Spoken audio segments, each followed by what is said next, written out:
consistent EFTs in the first place? And furthermore, what is the extent of these conditions, and how can they be of any practical significance in bounding the naively vast space on this slide that can arise in realistic effective theories like the standard model EFT? And we've had plenty of talks yesterday about just the full extent of the vastness in that case. So the goal is going to be to try to use dispersion relations predicated upon the analytic structure of the on-shell complexified scattering amplitudes to derive some rules relating infrared quantities calculable within the effective field theory to unknown UV couplings. But these relations will nevertheless contain non-trivial information through unitarity. So the analytic structure of the amplitude is at least believed, well, I mean, it is a consequence of, but precisely the situations in which this is true and yet to be fully established. But as a consequence of microcausality, the scattering amplitude is believed to have analytic properties that I'll review very shortly. And these have been reasonably well established, at least in the forward limit for amplitudes in theories with a mass gap. So as you've probably noticed, there's been a lot of significant work recently in the last half a year to be released. Most of the novelty of these results have focused on studying the extent and rigidity of the structure of the EFT demanded by these constraints at higher order in the expansion and away from the forward limit. I'm going to be working in a perpendicular direction and studying theories of multiple species of particles while sticking to the traditional amplitudes, traditional constraints derived from amplitudes in the forward limit from twice subtracted dispersion relations that at least at tree level would be operative at dimension 8, at the level of dimension 8 operators. So this talk's going to consist of 4 relatively simple and distinct observations about causality constraints in EFTs on multiples in the presence of multiple species. Mostly restricted to the way in which unitarity fundamentally restricts the size of transitions between different species of particles. So first I'm going to review the by now well-known dispersion relation and sum rule for scattering of multiple species. And this will demonstrate the way in which unitarity bounds the size of inelastic transitions by the size of elastic ones, where I'll use inelastic and elastic to refer to processes in which the identity of particles changes or don't change. Secondly, I'll move on to a special class of theories in which the entire S matrix is rigidly fixed by symmetries. And I'll do this with an eye to the standard model. And in these cases, the full set of positivity constraints may be derived through convex geometry methods.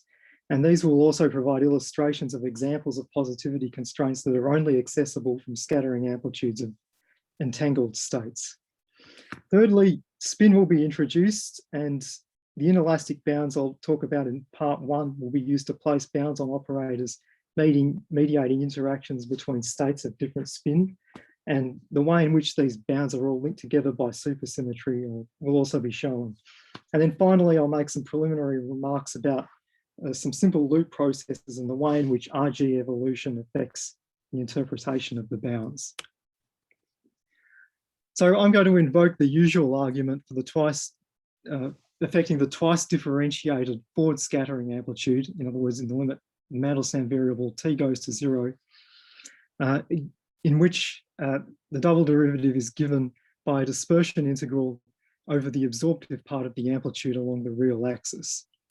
And so I'm going to call Mijk here the twice differentiated amplitude for scattering of particles I and j into k and l. And I'm going to assume that all of the conditions that need to be satisfied for this dispersion relation to hold are indeed satisfied. So in particular, I'm going to assume that the amplitude in the forward amplitude in the high energy limit scales no greater than s squared, or sorry, scales more weakly than s squared. And this would be justified in the presence of a gap for a gap theory by the Froissart bound.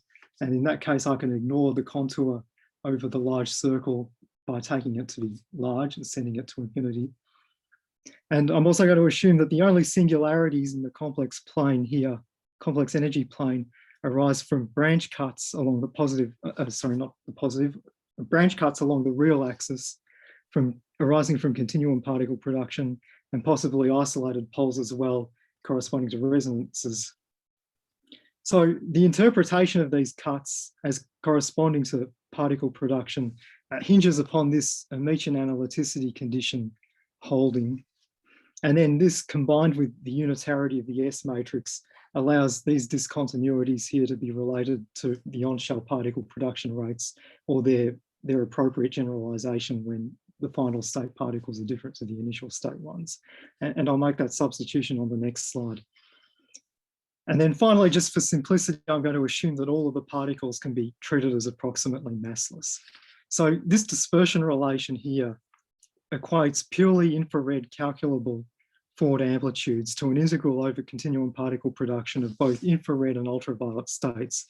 So it's natural to move the infrared segment of this integral over to the left-hand side of this equation to give a relation between purely IR calculable quantities and unknown UV processes. And where it'll be relevant in this talk, I'll leave that implicit in the definition of these MIJKLs.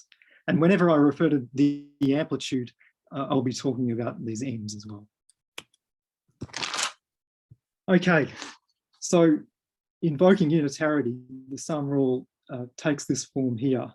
And then, so in the interest of maximally dumbing things down, these amplitudes for production of an intermediate state X here can be regarded as continuous, as a continuous infinite complex vector of couplings between infrared states Ij and an ultraviolet state X at some energy given by the integral. Well, I've left out the energy argument. Oh, here it is down here. And so this can be regarded as one great big complex vector, and this integral and sum over intermediate states is basically an inner product. And so the relation can be condensed down into this simple expression here.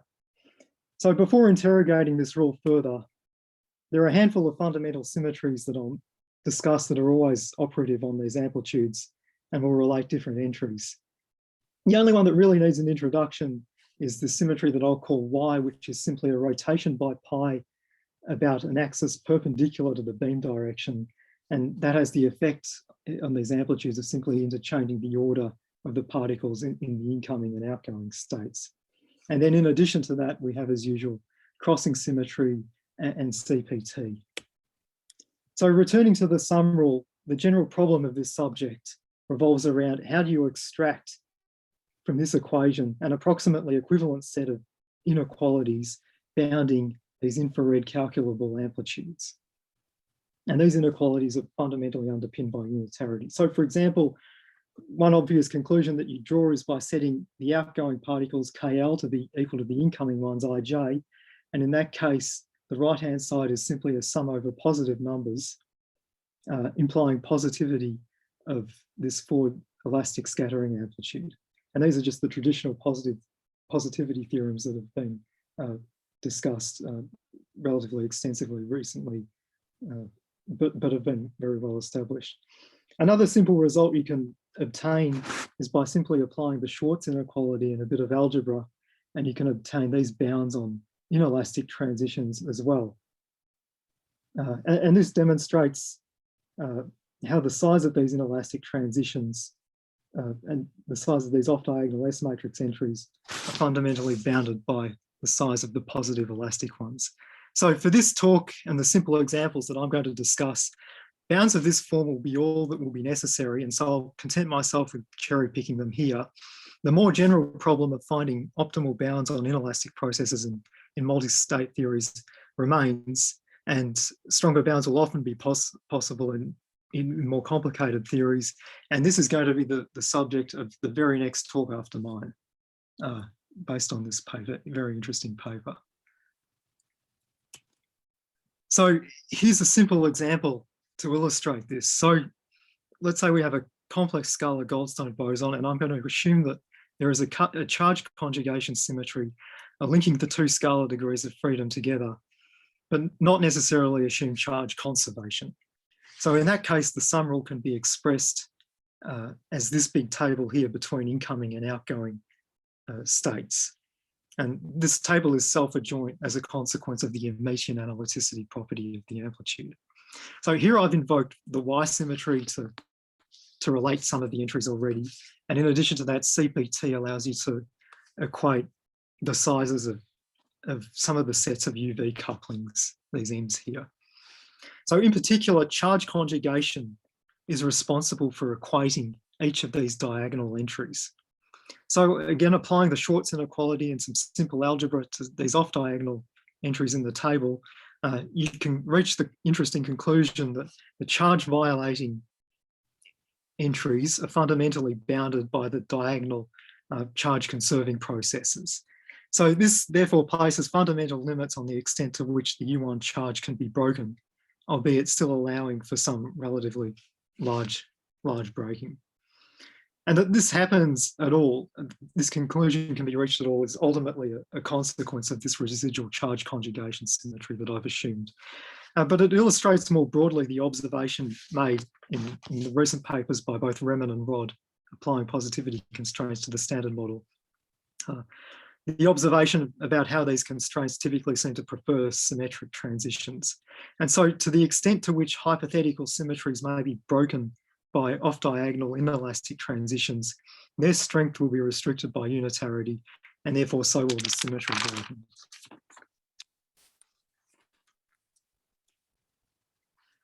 All right, so I'm now going to turn my attention to a special subsector of EFTs in which internal symmetries rigidly determine the entire structure of the S matrix, and where methods exist to completely determine the set of positivity theorems that are closest in spirit to the positivity of the elastic amplitudes rather than the bounds on the inelastic ones. So to begin with, I need to remind you of the Wigner-Eckert theorem. So for scattering between states, scattering of states in a symmetry group representation, the initial and final states can be decomposed into irreps, irreducible representations. And the Wigner-Eckert theorem ensures that only transitions between the same components of the same irreps are permitted. If there are degenerate irrep, transitions between these are also permitted. So this basically implies that the full amplitude can be written and decomposed into a sum of projection tensors here, which are determined by the Clebsch-Gordon coefficients, and encode all of the group theory information in the structure of the amplitude. And each projector multiplied by a particular scalar amplitude describing the dynamical transition probability for scattering of a particular irrep. And these projectors are more or less orthonormal. So this argument can be applied separately to both the S channel and the U channel terms in the sum rule. Each of the vector of UV couplings, the MIJs from before, are proportional to a Clebsch-Gordon coefficient, and the intermediate states have to lie in a particular irrep if the symmetry is to be respected in the UV. So as a result of, assuming the absence of degeneracies, the right-hand side of this sum rule has this general form, and each of these UV couplings only shows up in a square. So again, by the Wigner-Eckert theorem, these U-channel projectors necessarily must be decomposed into a sum of S-channel projectors, and the two are related by this crossing matrix here, which is nothing other than simply an array of numbers that are fully determined by group theory. So the sum rule in a theory free of degeneracies has this general form here. And the problem is going to be to find a way of converting these into the problem is to convert this expression here into a set of inequalities for the component partial amplitudes MR here. Yes. If there were as many of these MR squareds here as there were partial amplitudes in the IR, then all you could do is simply invert this system of linear equalities, and that will give you the positive linear combinations of these MRs, and that would be the positivity constraints that you're looking for. But in general, these little MR squareds here will outnumber the number of partial amplitudes. So a resolution to this problem was provided in these two papers, this one more recently by some of the organisers. And the idea is that the right-hand side of this equation has the structure of a convex cone, in that each of these MR squareds here is an arbitrary positive number multiplying a vector in this ambient space of partial amplitudes. And these vectors are basically entirely determined by the numbers in this crossing matrix here. Some are usually redundant in that they themselves can be expressed as positive linear combinations of the others, but those that aren't redundant are called extremal rays, and they effectively generate the interior of a cone through their positive span, as I've tried to schematically indicate here. So once you've found these extremal rays, they provide a representation of the positivity constraints, and this can be inferred directly from inspection of the sum rule, and I'll show you precisely how that works soon. Each extremal ray is the interpretation basically as arising from the set of couplings to UV states that belong to a particular array. So as pointed out more recently in this paper, this interpretation will also apply in the presence of degeneracies, like for example in the complex Goldstone boson I showed before, in which case you have amplitudes that are proportional to dot products of these vectors of UV couplings. And in that case, the convex cone itself can have curved facets, and the extremal rays belong to families that will be described by undetermined couplings, basically describing the curvature of this space. So I might give you a simple example of how this works later, and we'll certainly see more of that in the next talk. But here I'm just going to concentrate on the simple case in which there are no degeneracies, and in that case, this cone is polyhedral, and an algorithm called Vertex Enumeration exists that allows you to very simply convert between the extremal ray representation and a representation giving the hyperplanes describing the facets of this cone, which are simply linear inequalities amongst these partial amplitudes on the left-hand side of the sum rule. And these are the positivity constraints that we're looking for. So I'm going to illustrate this. I'm going to stick to states in the standard model simply because I want to try to apply this to the real world. So for a warm-up example, we can start with right-handed quarks, which are just in the fundamentals of SU3. So for quark-quark scattering in this first process, the color factors simply decompose into an anti-symmetric 3-bar representation and the symmetric 6 representation. Now, hypercharge and angular momentum conservation conspire to ensure that the cone in this case is polyhedral. And in the quark-quark channel, this is what the sum rule looks like. I've omitted the cross channel for quark-antiquark scattering here, which is fully determined by the channel that I've presented here and doesn't contain any additional information. But that is basically supplies the U-channel terms given in this sum rule here. So 2 of these m-squared parameters turn out to be redundant in that you can adjust some of the others in order to fully reproduce their effects on the left-hand side. So for example, we can, without loss of generality, set the m8 squareds to 0 and simply compensate for their existence by increasing the m1 squareds and the m3 bar squareds. So anyway, it turns out there are two of these m squareds aren't redundant, and they generate 2 extremal rays. And through some simple geometry, you can convert those into bounds on the spaces of couplings, 2 inequalities that describe the boundaries of the spaces of couplings that are allowed. So these bounds were previously derived by both Remen and Rod in this paper from considering forward scattering of pure states. And it's interesting to try to match their derivation onto the one that I've just briefly skimmed over here. So for example, let's say that U and V are the color vectors of the 2 incoming quarks. Then take, for example, the U1, V1 color configuration. This is already symmetric in the color indices, and so is already a component of the 6 representation. So basically, by virtue of the Wigner-Eckert theorem, we're guaranteed that as a consequence of the positivity of forward elastic scattering, the forward amplitude for scattering this color configuration has to be positive, And since this is simply a component of the 6 representation, we can immediately conclude that the M6 partial amplitude has to be positive as well. Similarly, we can take another example of a pure state U1, V2, decompose it into symmetric and anti-symmetric combinations. And these are components of the 6 and the 3 bar representation. And demanding positivity of the forward scattering amplitude of this color configuration, the Wigner-Eckert theorem will immediately imply that this linear combination of partial amplitudes also has to be positive. So let's now move on to something more interesting, left-handed quarks. So the isospin factors can be decomposed into symmetric and anti-symmetric irreps, just like the color factors in the previous example. And so in this case, there are 4 irreducible representations altogether, and the sum rule for the quark-quark channel has this form here.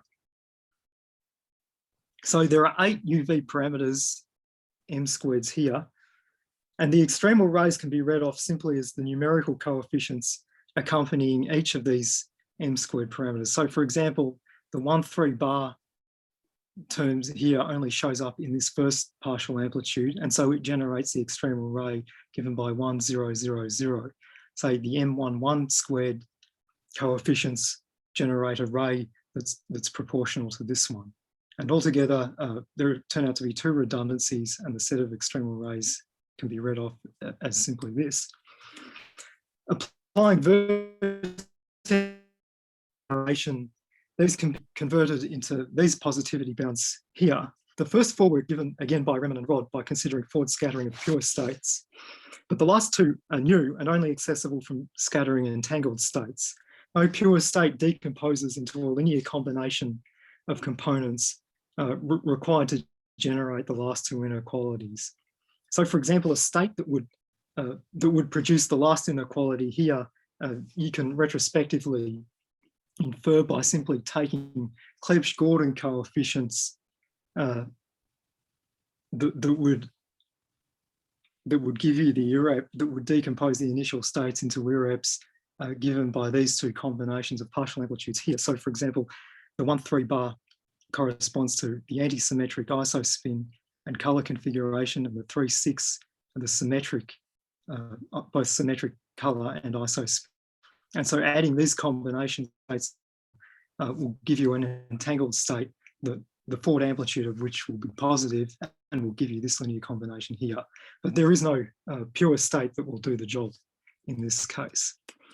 So this is graphically what the space of allowed couplings here look like. The M36 has to be positive by itself. And so this allows everything to be depicted in a 3-dimensional projective space in which the M36 amplitude is chosen to fix the projective screen. So the coordinate extremal rays here get pushed off to infinity in each of the positive infinity in each of the coordinate directions, while these 3 other rays, this representation, correspond to the vertices of this triangular face. The new entangled bounds give you these 2 faces here, which cut off the M13 bar amplitude, which cuts off the M13 bar amplitude in the negative direction. For sheer entertainment value, let's introduce full flavor symmetry in order to see what happens just from the enlarged symmetry group. So in that case, you find an 8-dimensional space of partial amplitudes, of which there turn out to be 14 extremal rays and 44 new positivity bounds. And I think this is typical of the way in which you expect the number of faces of a polyhedron to grow with the number of edges in higher dimensions. So similarly, parity symmetric W bosons are also polyhedral, give you a polyhedral system of positivity constraints. And they were discovered in this earlier paper here, which is where the identification of these extras that could only be accessed through entangled states originates. So, I mean, this observation is originally these people in this paper. And then they later also repeated the exercise for parity symmetric gluons, giving again a similar number of bounds to the case at hand here. Okay, I think I'll skip over this.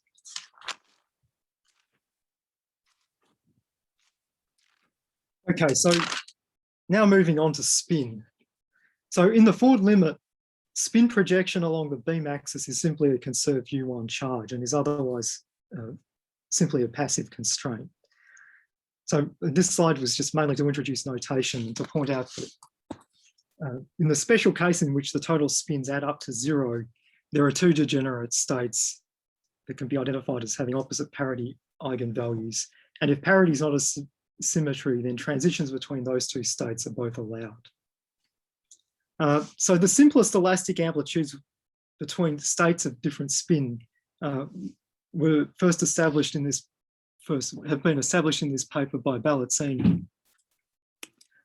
So the next thing we can do with the new inelastic bounds is to complete this set of constraints on simple minimal EFTs of spinning particles by bounding processes in which the spin of the particles is changing. And so that gives these results, and these constraints could also presumably have been derived by considering scattering of superpositions of photons and scalars. I might go quickly over this, but the Euler-Heisenberg effective Lagrangian, just the EFT of photons by themselves, I think give you the simplest example of a system of positivity bounds in which the allowed space of amplitudes is not polyhedral. And in that case, so it turns out that when you consider scattering of photons, the case in which the spins add gives you no new information beyond that already contained in the case where they add up, where they are oppositely oriented, and you have a total spin 0. And so in that case, considering only the spin 0 combinations, this is what the sum rule looks like. And when you allow for the possibility of parity violation, you can have this dot product of couplings between parity even states and parity odd states. And this gives you non-polyhedrality. And this is basically what the resulting cone looks like. It has parabolic sections. I'll just mention that these constraints are very well known, and the conclusion is that the helicity conserving operator has to have a larger Wilson coefficient than the operators that will introduce helicity violating amplitudes, and I might discuss this a bit more later if there's time.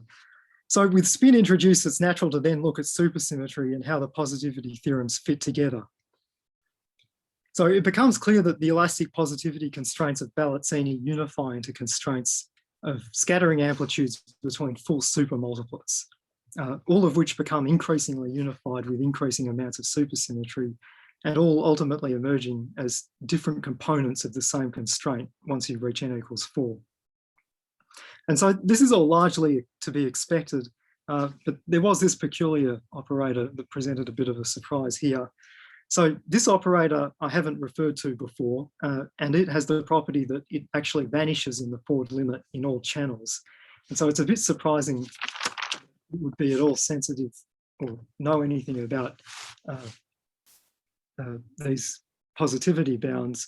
But interestingly, it seems that supersymmetry requires that it inherit the positivity of the elastic amplitudes as well, despite otherwise seeming to be invisible.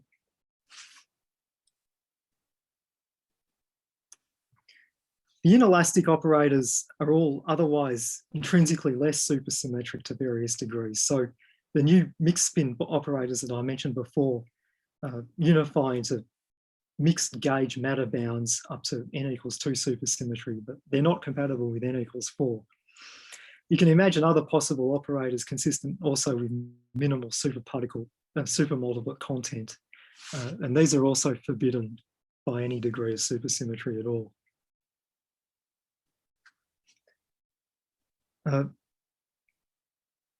So supersymmetry effectively links the diagonal S matrix entries between scattering of states of different spin, and the off-diagonal inelastic transitions, if present, necessarily inhomogeneously raise the lower bounds on those elastic amplitudes. And so this shows, at least in some way, how supersymmetry allows for the operators to be as close as possible to, at least the elastic operators, to be as close as possible to saturating the positivity bounds as possible, simply by suppressing the possible existence and contributions from these inelastic processes. All right, so lastly, I'm going to make some simple remarks about loops, which haven't received that much attention in this subject until very recently, mostly in these two papers, although they also have been discussed in the context of chiral perturbation theory, where you necessarily can't be permitted to ignore them. So in the power counting in the standard model EFT, for example, loops of dimension 6 operators will also appear at the same order as tree-level dimension 8 insertions. And so technically they should also be considered as well. So again, these two papers made some very interesting observations in the context of a massless theory of a Goldstone boson. I'm going to set up a discussion of loops in a similar way. I'll focus my discussion on dimensions, the relation between dimension 6 and dimension 8 operators. So I'm going to assume that I can, by treating loops of massless particles, that I can continue the insertion point that I take for the forward amplitude on the left-hand side of the sum rule. I'm going to assume that I can analytically continue that about above the branch cut, describing continuum particle production, and extend that branch cut all the way to the origin. And I'm also going to assume that this sigma squared insertion is going to be much smaller just than the other scales in the problem, just so that I'm allowed to retain approximate crossing symmetry in my sum rule. So as I said earlier, I'm also going to absorb the IR segment of the dispersion relation. The IR segment of the dispersion integral into the definition of the left-hand side of the amplitude, as I'm going to state here. All right, and so finally to introduce some notation, there are a few different energy scales of relevance here. I'm going to call big lambda, as usual, the UV cutoff of the effective theory. Little lambda is going to be the sliding RG scale. And the little lambda is introduced into the theory as being the cutoff of the dispersion integral, or at least the segment of the dispersion integral that I'm transferring from the right-hand side into the left-hand side of the amplitude. And then in addition to that, I'm going to call mu the renormalization point, or in other words, the scale at which the couplings in the EFT are going to be measured and defined.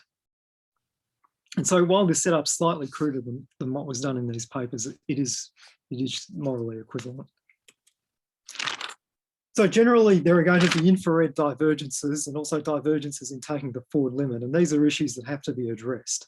However, there are a special subset and also that are also very prevalent of amplitudes that are at least naively free of these problems. So bubble diagrams of high dimension contact interactions are precisely an accessible set of processes that I think we can talk about. So in the forward limit, these loops produce logarithms of the form that I've depicted here, and the coefficients are just given by the bubble cuts. And again, in the forward limit, these coefficients have the structure of an inner product. So these amplitudes give the dimension 6 induced contribution to the RG evolution of the dimension 8 contact interaction, contact Wilson coefficients. So generally, the bubble cuts are going to get contributions from both S and U channel, and the T channel terms, I think, go to 0 in the forward limit by conservation of angular momentum.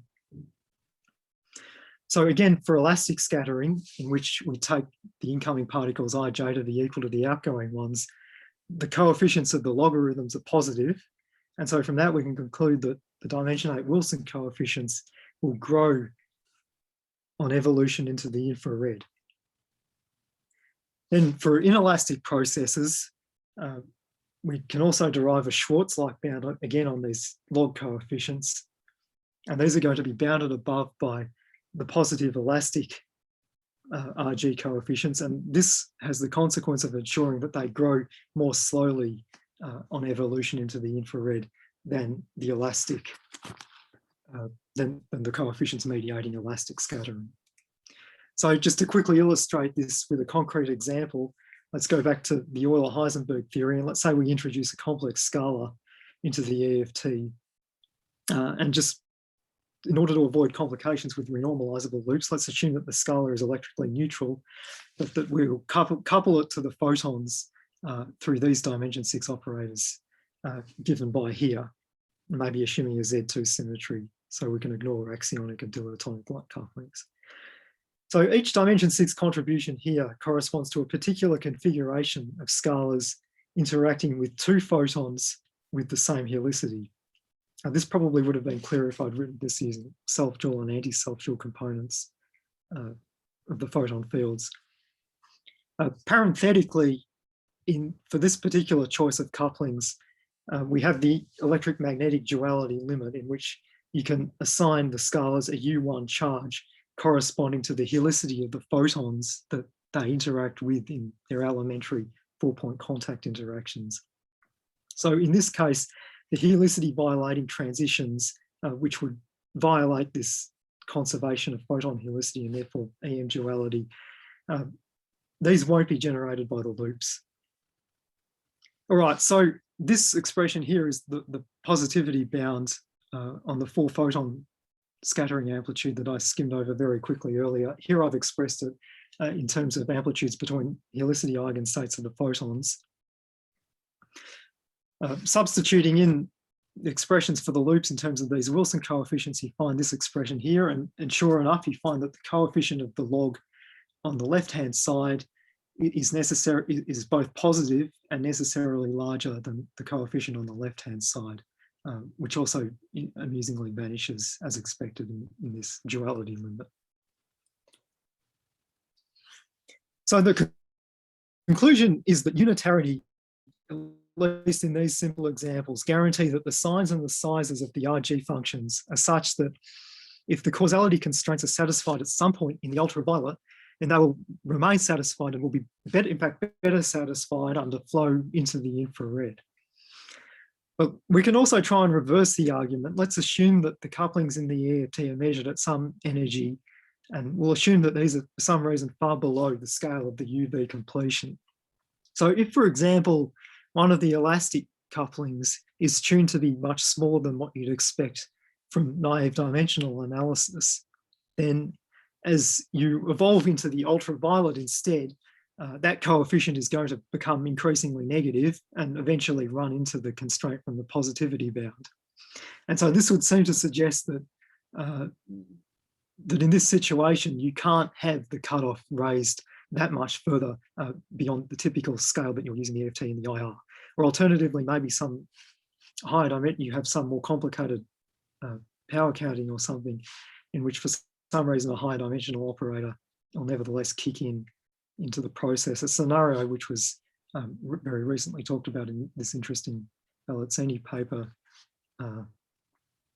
And the self-consistency of that is also, I mean, they show that the self-consistency of that scenario is itself very highly wound up, and it would be interesting to know just how general those conclusions hold. It's probably also worth emphasizing, as explained toward the end of the Akani-Hamed et al. Paper, the amplitude headroom, contributions from the sum rule will also receive contributions from loops of naively relevant operators. And these will also show up in realistic theories, of course, like in the standard model. And these could also have an effect on the interpretation of the constraints from the bottom-up point of view. And so further, the discussion that I've presented is at least very preliminary and incomplete. And I think this could be quite an important issue to sort out. All right, so that's about the end of my talk. So I mean, there are obvious future directions, as I just said. Further inclusion and extension to loops is I think, possibly very important. And in order to do that, we're going to have to deal with infrared divergences as well. Then, of course, we want to try to come up with systematic, we want to advance onto a more systematic understanding of the non-polyhedral constraints in which the convex cone of possible UV parameters is described by curved facets. And the next talk will go into detail on some very interesting work that directly addresses this.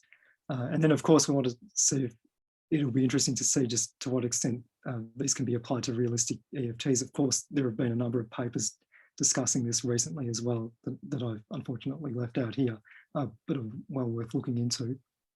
And then, of course, some obvious things as well. To talk about gravity again, extending these inelastic bounds to higher order and the expansion departing from the Ford limit, etc.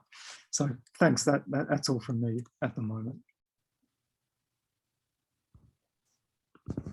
Okay, thanks a lot for the very thorough talk.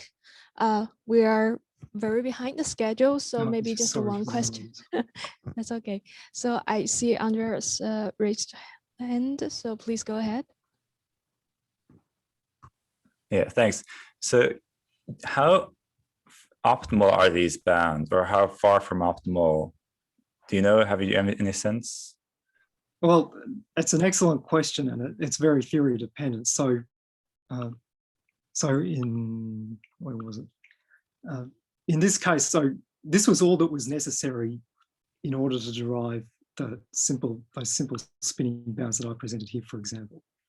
But in more complicated theories, when you have more than one type of state of particle, this is probably very inadequate, and a lot more can be said. And the next speaker is going to talk about exactly this.